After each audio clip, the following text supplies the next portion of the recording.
चलिए space technology की बात करते हैं। स्पेस टेक्नोलॉजी इंडिया में शुरू कैसे हुई, कौन सा ऑर्गेनाइजेशन हमारा स्पेस टेक्नोलॉजी के लिए रिस्पॉन्सिबल है, एवरीथिंग। सो आप अगर देख पाएंगे जो ओरिजिन है इंडिया में स्पेस का, उसकी स्टोरी कैसी है। उसकी स्टोरी ऐसी है कि भाई एक ना ऑर्गेनाइजेशन बनाया जाता है, कमिटी टाइप की, जिसका नाम था Indian national committee for space research, INCOSPAR इसको शॉर्ट में बोलते थे। और एक इक्वेटोरियल रॉकेट लॉन्चिंग फैसिलिटी बनाई गई थी थुम्बा में, थुम्बा रॉकेट लॉन्च स्टेशन। ये दो हमें ऑर्गेनाइजेशंस जो हैं वो देखने को मिलेंगे। तो जिन्होंने क्या किया है, कह सकते हैं इंडिया में स्पेस प्रोग्राम की नींव रखी है। और बचपन से हम सब पढ़ते हुए आ रहे हैं, क्या पढ़ते हुए आ रहे हैं कि जो आपके विक्रम साराभाई हैं, he is the father of Indian space program. Dr. Vikram Sarabhai is known as the father of Indian space program. इसके बाद भारत ने अपना पहला रॉकेट जो है वो लॉन्च किया है, फर्स्ट साउंडिंग रॉकेट, जिसका नाम है नाइक अपाश, अपाचे या अपाश जो भी आपको पढ़ना है। नवंबर 21, 1963 जो कि एक स्पेस में सिग्निफिकेंट स्टेप थी। फिर इसके बाद जो इनकॉस्पार था, क्या था INCOSPAR, Indian national committee for space research, इसको रिप्लेस करते हुए इंडिया का जो सबसे फेमस सबसे इंपॉर्टेंट ऑर्गेनाइजेशन है वो बना है, जिसका नाम है भाई इसरो। क्या नाम है बेटे, इसरो। ठीक है, क्या फुल फॉर्म है इसरो का, इंडियन स्पेस रिसर्च ऑर्गेनाइजेशन। और फिर 1972 में हमें मिलता है कि हमारा स्पेस कमीशन जो है और डिपार्टमेंट ऑफ स्पेस स्टैब्लिश हो जाता है। So this is the time line कि आखिर इंडिया में किस तरह से चीजें शुरू हो रही हैं। फिर हमको एक व्यक्ति मिलेंगे जिनका नाम है राकेश शर्मा। 1984 में he became the first Indian जो कि स्पेस में जाकर के आए। बट आपको याद रखना है, शुभांशु शुक्ला और राकेश शर्मा में सिमिलैरिटी तो है कि भैया स्पेस में गए, बट क्या सिमिलर नहीं है। तो ये जो है ना आपके शुभांशु शुक्ला, ये इंटरनेशनल स्पेस स्टेशन गए थे बेटा, जबकि ये जो है ये कहां गए थे, ये आपके रशियन स्पेस स्टेशन में गए थे 1984 में। ठीक है, और Shubhanshu Shukla international space station mission का नाम आपको बता दूं, एक्सियम 4 मिशन था, जो कि यूएसए बेस्ड एक मिशन था। इसमें इनके साथ, खैर आगे आएगी ये चीज भी अभी, इनके साथ एक पोलैंड के, एक हंगरी के और एक यूएसए के जो एस्ट्रोनॉट है वो भी थे। एंड रिसेंटली अभी 26 जनवरी पे इनको अशोक चक्र दिया गया है, which is one of the most important fact. ठीक है, देन हम देखेंगे अगले हैं हमारे पास जो हम आए दिन पढ़ते रहते हैं, ये सैटेलाइट लॉन्च हुई, वो सैटेलाइट लॉन्च हुई। अभी आप देखना एग्जाम में क्वेश्चन भी आएगा, आया भी था। और तो यहाँ पर जो सैटेलाइट है वो आखिर लॉन्च कहाँ के लिए कर रहे हैं, जा कहाँ रही हैं ये सैटेलाइट। तो हमारी देखो ये रही अर्थ, मैं ऐसे बना दूं अगर इसको, ये अर्थ के चारों तरफ हमने कुछ ऑर्बिट्स मान रखे हैं। तो जो सबसे पास में होगा, मतलब कि लोअर हाइट पे है, उसको मैं बोल दूं लोअर अर्थ ऑर्बिट। ठीक है, जिसमें मेनली हमारी रिमोट सेंसिंग सैटेलाइट्स भेजी जाती हैं, रिमोट सेंसिंग कह सकते हैं, है ना। और अभी खैर याद आ गया तो अभी बता देती हूँ, एक सैटेलाइट है जिसका नाम है ब्लू बर्ड ब्लॉक 2। क्या नाम है, blue bird block 2। ATS mobile company है यूएसए की, इसकी ये सैटेलाइट भारत ने लॉन्च की है, जो कि हमारा अभी तक का हैवीएस्ट मिशन है। तो वो लोअर अर्थ ऑर्बिट में ही भेजी गई है, याद रखना। तो पूछा जा रहा है आपसे कि जो लोअर अर्थ ऑर्बिट है ना मैम, वो लोअर अर्थ ऑर्बिट की हाइट कितनी होती है। तो अर्थ की सरफेस से 200 से लेकर 2000 किलोमीटर तक जो ऑर्बिट फैला हुआ है उसको क्या बोल रहे हैं हम, उसको हम बोल रहे हैं lower earth orbit. Clear. Then we have medium earth orbit, 2000 से 36,000 किलोमीटर्स, है ना। और यहाँ पे हमारी मेनली जो नेविगेशन सैटेलाइट्स होती हैं वो भेजी जाती हैं। और फिर आ जाता है हमारे पास हाई अर्थ ऑर्बिट, या फिर इसको जियो स्टेशनरी अर्थ ऑर्बिट भी बोलते हैं। 36,000 किलोमीटर से भी ऊपर का। इसमें mainly communication INSAT GSAT series जो है ना भारत की, जीसेट CMS-03 अभी हमने लॉन्च किया है, जो कि भारत की अपनी खुद की अभी तक की हैवीएस्ट कम्युनिकेशन सैटेलाइट है ना, तो अभी अभी लॉन्च की गई है, तो ये आप याद रखोगे। ये जो है अपना ऑर्बिट कंप्लीट करने में, रोटेशन कंप्लीट करने में 90 से 180 मिनट लगाता है, क्योंकि एकदम पास में है ना। मीडियम जो है 6 से 8 घंटे, और जो आपका है ये अर्थ के रोटेशन के बराबर, मतलब 24 आवर्स। तो ये सैटेलाइट ना हमें हमेशा एक ही जगह पे दिखेगी, कारण क्योंकि अर्थ की स्पीड को मैच कर रही है ना, रोटेशन की स्पीड को। ठीक है, तो ये हो गए हमारे अर्थ के ऑर्बिट। बताओ समझ में आ गया? कोई डाउट तो नहीं किसी को? कुछ भी लगे तो यू गाइस कैन कमेंट। अब देखो, ये हो गए थे डिस्टेंस के आधार पे। अब बोला कि कुछ हैं आपके एंगल और फंक्शन के आधार पे। तो कितने टाइप में? बोले 2 हैं। पहला है पोलर, या फिर इसको सन सिंक्रोनस बोल देते हैं। हम सब बचपन से पढ़ते जा रहे हैं, ये अर्थ के पोल्स हैं, ये नॉर्थ पोल है, साउथ पोल है। तो आप ये देखोगे पोल्स के अराउंड जो हमारा ऑर्बिट है उसको हम क्या बोल रहे हैं? पोलर या फिर सन सिंक्रोनस ऑर्बिट बोल रहे हैं। और जो हमारे इक्वेटर के पैरेलल है वो क्या है? वो है आपका जियो स्टेशनरी ऑर्बिट बेटा। हाइट पूछ ली इसकी अगर तो ये वाला है हमारा 5,000 से 10,000, और ये 36 के भी ऊपर। ये सैटेलाइट भी हमेशा हमें एक ही जगह मिलेगी, क्योंकि ये हमारी स्पीड को मैच कर रही है। Passes over pole, sees same spot at same time daily. मैंने बोला कि आज अगर 8 बजे इंदौर में मुझे ये सैटेलाइट दिखी है, तो कल भी मुझे 8 बजे इंदौर में दिखेगी। ठीक है, और ये वाली ये हमेशा फिक्स प्लेस पे मिलेगी। क्यों? क्योंकि अर्थ की रोटेशन स्पीड इसकी रोटेशन स्पीड के सिमिलर है। अभी बताया था मैंने ये वाला तुमको, ये वही है जियो स्टेशनरी वाला, इनसेट जी सेट के लिए। ठीक है, अब बोले सैटेलाइट तो समझ गए। अब इन सैटेलाइट्स को इतना ऊपर तक हम भेजते कैसे हैं? तो उसके लिए we have the launch vehicles. उसके लिए हमारे पास क्या है? उसके लिए हमारे पास लॉन्च व्हीकल्स हैं। तो देखो, आपसे पूछ रहे हैं कि भारत की सबसे पहली सैटेलाइट का नाम बताओ। रॉकेट तो अभी हमने साउंडिंग रॉकेट देखा था, क्या नाम था उसका? नाइक अपाच था ना। ऐसे ही हमने पहली सैटेलाइट देखी तो वो है रोहिणी। ठीक है, पर मैम हम तो बचपन से पढ़ते हुए आ रहे हैं कि Aryabhata is the first satellite of India. पढ़ रहे हैं या नहीं पढ़ रहे हैं? बिल्कुल पढ़ रहे हैं। तो फिर ये कैसे फर्स्ट सैटेलाइट हो गई? तो भैया ये फर्स्ट ऐसे हुई कि ये भारत की धरती से, इंडियन सॉइल से लॉन्च होने वाली पहली सैटेलाइट। ठीक है, और आर्यभट्ट को हमने रशिया यानी कि यूएसएसआर के बेस से क्या किया था? लॉन्च किया था। क्लियर? ठीक है, अब समझो, सैटेलाइट्स को लॉन्च करने के लिए देयर आर सम व्हीकल्स, जिसको हम बोलते हैं लॉन्चिंग व्हीकल। तो सबसे पहला जो व्हीकल भारत में बना, इसका नाम था SLV, यानी कि सैटेलाइट लॉन्च व्हीकल। फिर उसके बाद आता है हमारे पास ASLV, यानी कि ऑग्यूमेंटेड सैटेलाइट लॉन्च व्हीकल। फिर हमारे पास आता है PSLV, polar satellite launch vehicle. और फिर हमारे पास आता है GSLV, जियो सिंक्रोनस सैटेलाइट लॉन्च व्हीकल। तो पहले तो हमने इनके फुल फॉर्म्स याद रख लिए। ठीक है, अभी करंट अफेयर्स भी बताऊंगी मैं आपको पूरा का पूरा स्पेस का।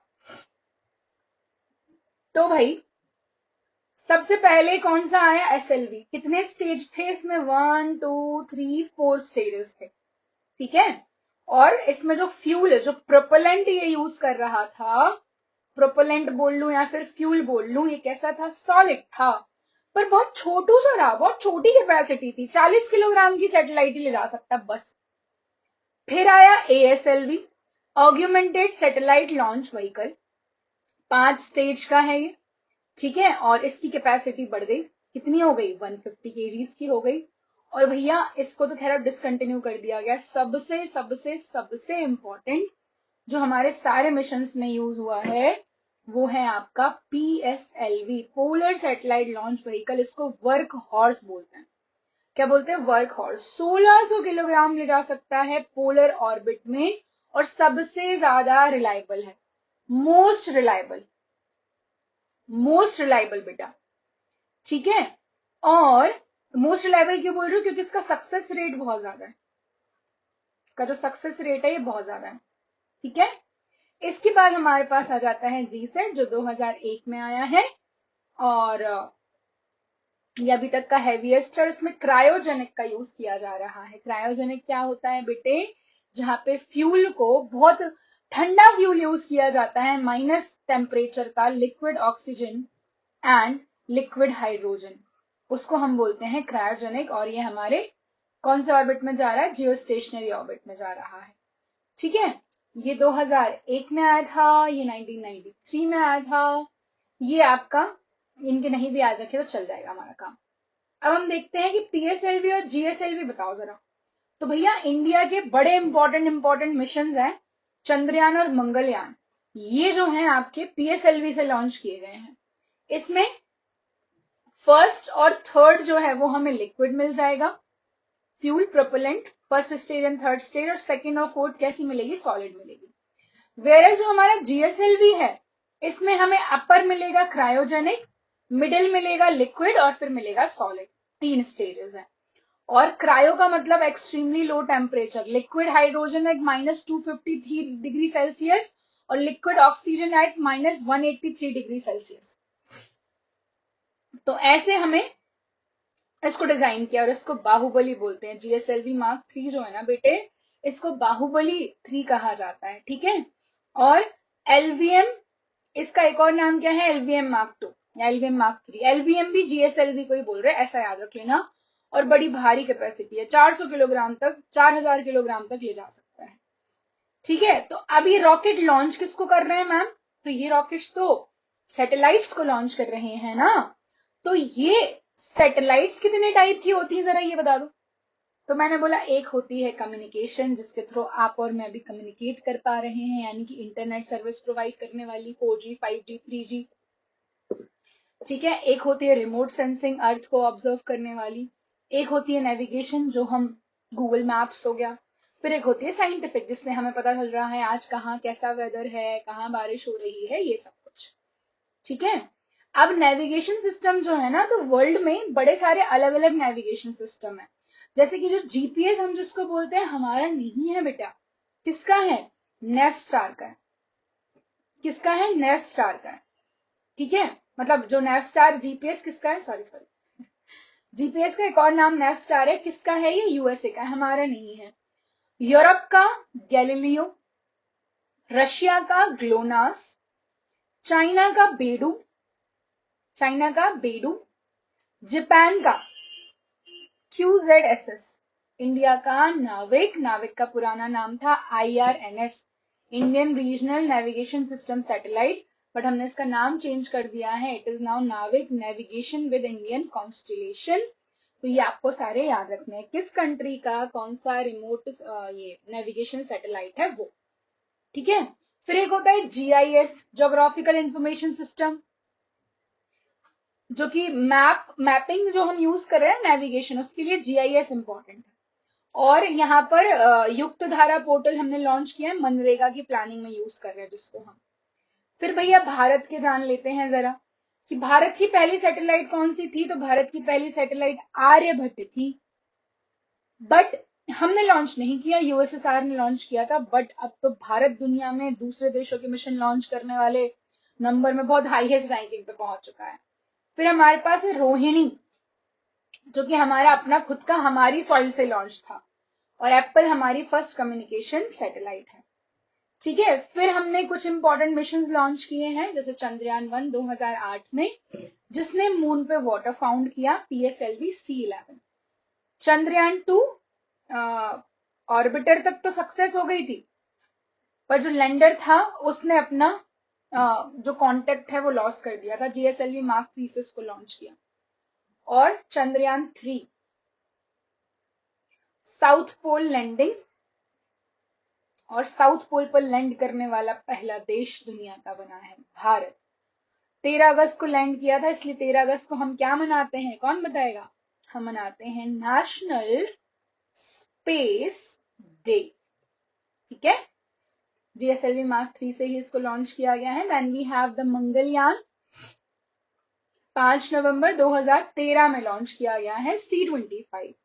ऑर्बिट में ये 2014 में एंटर कर गया था और हम पहला एशियन नेशन है to reach Mars.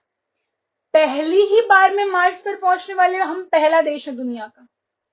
Success on maiden attempt, first, world में फर्स्ट है हम, ठीक है। और बोल रहे हैं कि इतना कॉस्ट इफेक्टिव था कि जो मूवी ग्रेविटी बनाई है ना, उससे भी सस्ता था ये, उससे भी कम पैसे में हमने इसको लॉन्च कर दिया था।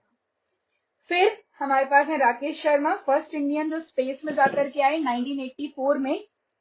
रशियन स्पेस स्टेशन जो क्राफ्ट था इनका जिससे गए थे उसका नाम था सोयूज। क्या नाम था? सोयूज नाम था। Kalpana Chawla, first women of Indian origin in space. APJ Abdul Kalam, missile man of India. TC Thomas, missile women of India. And Ritu Karidhal, she is the rocket women of India, ठीक है। और ग्लोबल लेवल पर अगर मैं बात करूं तो Valentina Tereshkova is the first women to go into the space. Yuri Gagarin, first male या first human. Sputnik first is the first satellite of world जो कि रशिया की है। और Neil Armstrong is the first person from USA जो कि moon पर पहुंचे हैं। हम बचपन से पढ़ते आ रहे हैं। Then we have some other missions. एक हमने मिशन शक्ति लॉन्च किया 2019 में, जो कि फालतू में क्या, बहुत सारी सैटेलाइट भेजते जाते हैं, इनएक्टिव हो जाती है। तो डिब्रस में हमने बहुत कचरा इकट्ठा कर दिया। एंटी सैटेलाइट मिसाइल, सैटेलाइट को क्या कर देगा, ये डिस्ट्रॉय कर देगा लोअर अर्थ ऑर्बिट में। फिर हमने एक ह्यूमनॉइड रोबोट बनाया है, हाफ ह्यूमनॉइड रोबोट, जिसका नाम है क्या, व्योम मित्र। इसरो ने बनाया है गगनयान मिशन के लिए। और हम एक और व्हीकल बना रहे हैं, क्योंकि एक व्हीकल एक ही बार यूज हो रहा है, इसलिए इसको RLV बना रहे हैं, रीयूजेबल लॉन्च व्हीकल, ठीक है। फिर हमने अभी देखा, ये सारी हिस्ट्री देख ली थी। और फर्स्ट साउंडिंग रॉकेट हमारा नाइक अपाश था, लॉन्च फ्रॉम थुम्बा। और ऐसी साइकिल से लेकर के गए थे थुम्बा, केरला की चर्च से इसको लॉन्च किया था, बताएं आपको। रोहिणी हमारी धरती से पहला था। ये सारे मैंने आपको बता दिए हैं किसको क्या बोल रहे हैं। PSLV को वर्क हॉर्स बोलते हैं, GSLV naughty boy, LVM-3 Baahubali या फैट बॉय। और एक और बना रहे हैं स्मॉल सैटेलाइट लॉन्च व्हीकल, बन भी गया है। बोल रहे सबसे सक्सेसफुल PSLV है। 4 स्टेजेस अभी बताया था मैंने तुमको, सॉलिड है और लिक्विड। रिलायबिलिटी 94% की है। सक्सेस रेट इसका मतलब सबसे ज्यादा है। अभी तक सबसे सक्सेसफुल रॉकेट हमारा रहा है PSLV। एक बार हमने 104 सैटेलाइट एक साथ लॉन्च किए हैं। चंद्रयान 1, मंगलयान, आदित्य L1 जो कि हमारा सन के लिए एक मिशन है, वो हमने इसी से लॉन्च किया है, ठीक है। फिर क्रायोजेनिक मैंने आपको बता दिया है, -253 डिग्री में हाइड्रोजन और -183 डिग्री में क्या, ऑक्सीजन, ठीक है। और बाहुबली GSLV जो है उसी को ही LVM भी बोल रहे हैं, अपग्रेडेड वर्जन है ऑल दो। ऑर्बिट्स हमने पढ़ लिए हैं, सैटेलाइट्स के टाइप हमने पढ़ लिए हैं। चंद्रयान को कब कब किस किस से लॉन्च किया गया है ये जरूर याद रख लेना भैया। GSLV, PSLV, GSLV Mark 3 और LVM 3। 23 अगस्त को लॉन्च कर गए थे, तो नेशनल स्पेस डे मना रहे हैं हम। Mangalyaan, Shukrayaan we are planning कि हम 2028 में लॉन्च करेंगे। शुक्र को हम अर्थ का ट्विन बोलते हैं, बट ये एक टॉक्सिक क्या है, प्लैनेट है, ये याद रखेंगे आप। इसके बाद ये जरूर याद रखना है, Aditya L1 mission to the sun. अब देखो, सन और अर्थ की जो दूरी है हम सब जानते हैं, उस दूरी के बीच में कुछ कुछ पॉइंट्स बनाए हुए हैं जिनको बोल रहे हैं क्या, लैग्रेंज पॉइंट, ठीक है। तो L1 का मतलब लैग्रेंज पॉइंट 1। UPSC CAPF ने क्वेश्चन पूछा है कितना दूर है ये अर्थ से। तो अर्थ का जो कोरोना है, study of solar corona and solar winds and solar storm, satellites को कब कहां कैसे डैमेज करती है, ये सब स्टडी करने के लिए। सबसे इंपॉर्टेंट हमारे पास जो सबसे नया है, it is NISAR, and there are expectations की जो पूछा ही जाएगा। तो निसार जो है, this is NASA ISRO synthetic aperture radar, पहले फुल फॉर्म याद करेंगे। भारत के द्वारा लॉन्च की गई अभी तक की सबसे एक्सपेंसिव मिशन है ये, ठीक है। इसको लॉन्च किया है GSLV Mark 2 को मार्क कर लेना। अर्थ ऑब्जर्वेटरी सैटेलाइट है, क्या है बेटा, ठीक है, ये जो है it is a type of earth observatory satellite. कहाँ भेजा है हमने इसको? सन सिंक्रोनस ऑर्बिट में भेजा है, या पोलर ऑर्बिट बोल लो। अब मैंने बोला कि this is of dual frequency, यानी कि एल बैंड और S band. L band frequency का नासा का है, एस बैंड भारत का है। बड़ा बड़ा डेटा, टेक्टोनिक, अर्थक्वेक, ग्लेशियर्स, ये सब कौन ले रहा है? आपका एल बैंड। छोटा मोटा एग्रीकल्चर, सॉइल, रिवर, ये ले रहा है एस बैंड। ये 10 सेंटीमीटर की फ्रीक्वेंसी पे काम कर रहा है, ये 24। ठीक है, तो अर्थ के सरफेस में होने वाले चेंजेस को मैप करना, आइस मेल्टिंग, अर्थक्वेक, है ना। और अभी तक की सबसे महंगी है 1.5 बिलियन, और 12 दिन में ये सेम प्लेस पर रिविजिट करती है। और 2025 में इसको लॉन्च किया गया है। हर वेदर में, हर कंडीशन में 24/7 इट कैन वर्क। गगनयान जो है, इसमें हम 3 एस्ट्रोनॉट्स भेजने वाले हैं लोअर अर्थ ऑर्बिट्स में फॉर 3 डेज। ह्यूमन, इसमें हमने एक ह्यूमनॉइड रोबोट बनाया है HLVM3 ह्यूमन रेटेड, जिसका नाम है क्या? व्योममित्र। ठीक है, इसके बाद ना एक हमने मिशन लॉन्च किया था एक्सपोसेट, थोड़ा सा पुराना हो गया है बट देख करके जाना उसको भी, अभी एग्जाम देने जाओ। चंद्रयान 4, तो चंद्रयान 4 को हम अब किस नाम से जानेंगे? ल्यूपिक्स के नाम से, बिकॉज चंद्रयान 4 के लिए India and Japan has collaborated. India and Japan have collaborated. Lunar Polar Exploration Mission. It is a collaborative project between India and ISRO. India का इसरो और जापान का जाक्सा। ठीक है, मून के साउथ पोल की स्टडी के लिए है ये भी। तो भेजेंगे, मून पे लैंड करेगा, कलेक्ट करेगा, आएगा वापस। अब बाकी देखते क्या होता है। फिर स्पेस इकोनॉमी में हमारे पास NSIL है, new space India limited. Public sector में इसरो, NSIL जो कि इसरो का ही एक कमर्शियल आर्म है। और प्राइवेट सेक्टर में हमारे पास सबसे इंपॉर्टेंट है स्काई रूट इन्फिनिटी सेंटर, इसने हैदराबाद में अभी अपना लॉन्च किया है। और हैदराबाद में ही राफेल मैन्युफैक्चरिंग फैसिलिटी लगाई जा रही है। 2 जगह हो रहा है राफेल का मैन्युफैक्चरिंग, हैदराबाद और नागपुर, जरूर याद रखना। फिर हमारे पास एक अग्निकुल है और एक पिक्सल है। तो ये कुछ इंपॉर्टेंट हमारे स्टार्टअप्स आप कह सकते हैं। फिर हमने 2047 तक का कुछ इस तरीके से विजन बनाया हुआ है। गगनयान, चंद्रयान 4, भारतीय अंतरिक्ष स्टेशन 2035 तक, इंडिया मून पर, और 100 years of independence. Metri 2 is a new station of India, research station to Antarctica. Metri 1, Metri 2, Himadri, दक्षिण गंगोत्री, ये हमारे वो हैं रिसर्च स्टेशन है अंटार्कटिका। ठीक है, इसरो, NSIL, इन स्पेस और प्राइवेट सेक्टर में स्काई रूट और अग्निकुल, ये याद रखना। ऑर्बिट्स हमने देख लिए हैं, किसकी क्या कितनी कैपेसिटी है। आदित्य L1, मंगलयान और चंद्रयान तीनों ही PSLV से लॉन्च किए गए हैं बेटा, ये जरूर जरूर याद रखना है। क्रायोजेनिक क्या होता है ये याद कर चुके हैं। निसार हमने अच्छे से देख लिया है, निसार के बैंड्स देख लिए हैं। फिर भारत ने जो अपना अभी तक का सबसे हैवी सैटेलाइट लॉन्च किया है, इसका नाम है GSAT-7R या फिर CMS-03। 4400 किलोग्राम का है, एक कम्युनिकेशन सैटेलाइट है, specially design for Indian navy. ये सारे जीसैट्स को, जो पुराने जीसैट हो गए ना हमारा जियो स्टेशनरी जो सैटेलाइट्स हैं आपके, उनको क्या कर देगा? ये रिप्लेस कर देगा। ठीक है, और एजुकेशन, डिजास्टर मैनेजमेंट, इन सब में ये यूज होगा। चंद्रयान हमने देख लिया था, तीनों में से कौन सा क्या कर रहा था। गगनयान जरूर याद रखना है आपको। एंड इन कमेंट सेक्शन आपको बताना है कि जो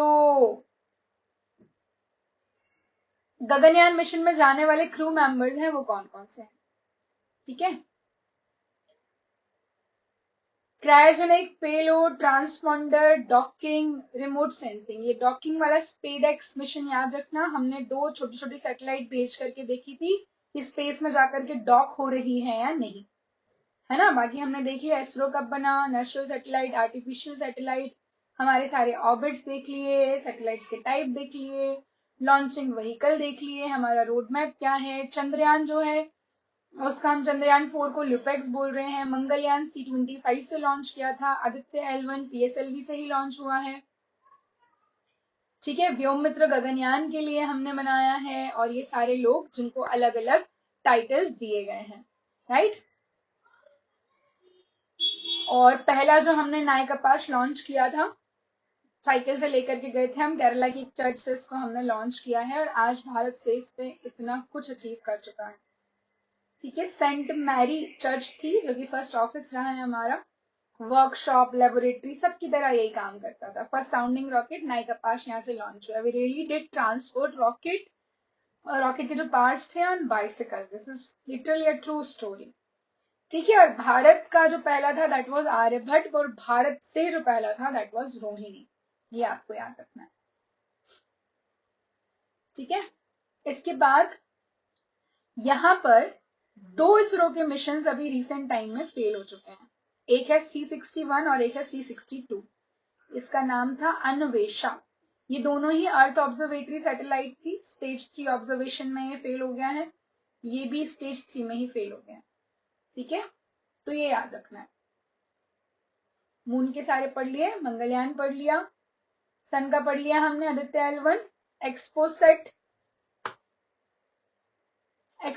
एक्सरेज के लिए था, वो स्पेडेक्स था जो मैं बोल रही थी। अगर मैंने उसको गलती से एक्सपोसेट बोल दिया हो तो स्पेडेक्स मिशन जो डॉकिंग के लिए शुरू किया था हमने वो। नाविक का फुल फॉर्म याद रखना है, नेविगेशन विद इंडियन कॉन्स्टलेशन। ठीक है, ह्यूमनॉइड रोबोट याद हो गया है, इसरो नासा का निसार याद हो गया, दोनों फ्रिक्वेंसी बैंड याद हो गए हैं, और ये सारी चीजें जो PSLV है 94% का सक्सेस रेट है, 63 लॉन्चेस से किए गए हैं और 58 सक्सेसफुल हुए हैं। ठीक है, चलिए, तो यहाँ पे हम फिनिश अप करते हैं।